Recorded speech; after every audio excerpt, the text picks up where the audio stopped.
and John O'Donovan, whom I will give 1.5 minutes each, gentlemen, because I don't have any more time than that. So, John Byrne, good morning. Go for it. Morning. The quick one there for you, so that the people thinking about it. Everybody thought dropping the speed limit was a great idea. Okay, I'm going to come back to you for your time because that phone line is shocking. So let's see if the lads can clean it up a little bit. John O'Donovan, it's been an age since you were on air. Go ahead. Yeah, well, I presume we're on the topic of Sean Meehan. Totally. Totally. Go for it. Yeah.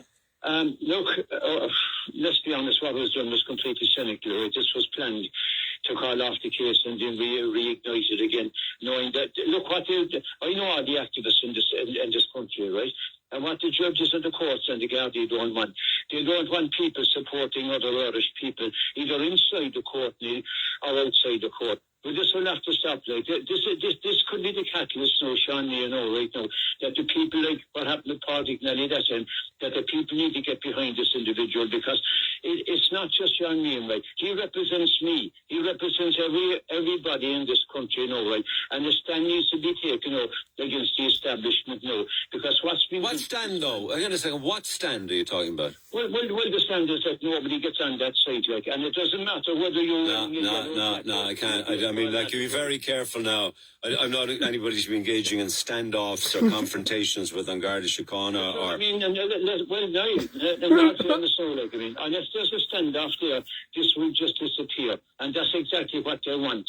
You see what happened when people stood up in local communities? Right? Yeah, I did see what happened. It got very, very nasty. What did they do? They sent in the public order unit who pepper sprayed elected councillors and knocked women and children to the ground. Like, this is what you're up against. Like, so the sooner people realise that it's time to fight back.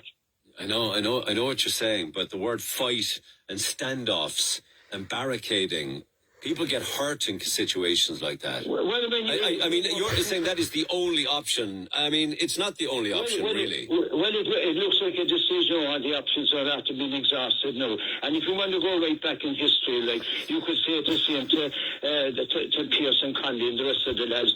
Look, what you're doing is wrong. You're going to get involved in violence. And if they didn't get out of bed that morning, that Easter Sunday morning, and fight for this country, the butcher's apron would be so fine. Yeah, it's all well, listen, even from the point of view of what you're saying, it's all very well for you to be able to say that, but me as a broadcaster, that would be deemed to be irresponsible.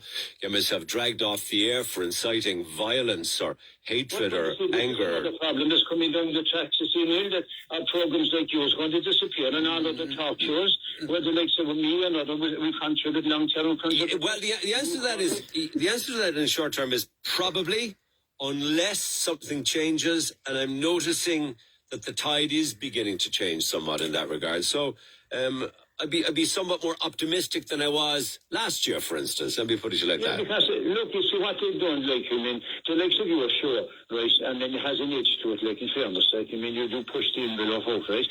They don't want you sure, they don't want Neil Prendeville highlighting something, they don't want John O'Donovan, they don't want anyone else that you regular callers that are passionate about topics. They don't want us on the... No, but I'm not in the game of stoking up violence or stoking up trouble, and not at all. It's not stoking, people actually stoking up the violence, Neil, on the courts and the system and the Gardaí and these bullied by security people that they'll bring up now, that day below, and what you see, there'll be a lot of pushing and shoving going on down below there. It's the state are instigating the violence. All right, there's grandchildren crying about their granddad, that's all I know. Yeah, thanks, John, appreciate it. We'll pick it up after 11. My apologies, John Byrne, sorry, maybe Monday, but his phone line is shocking. Back after 11. The Neil Prendeville Show on Red FM. Conversation that matters. Be part of the conversation. Phone lines are always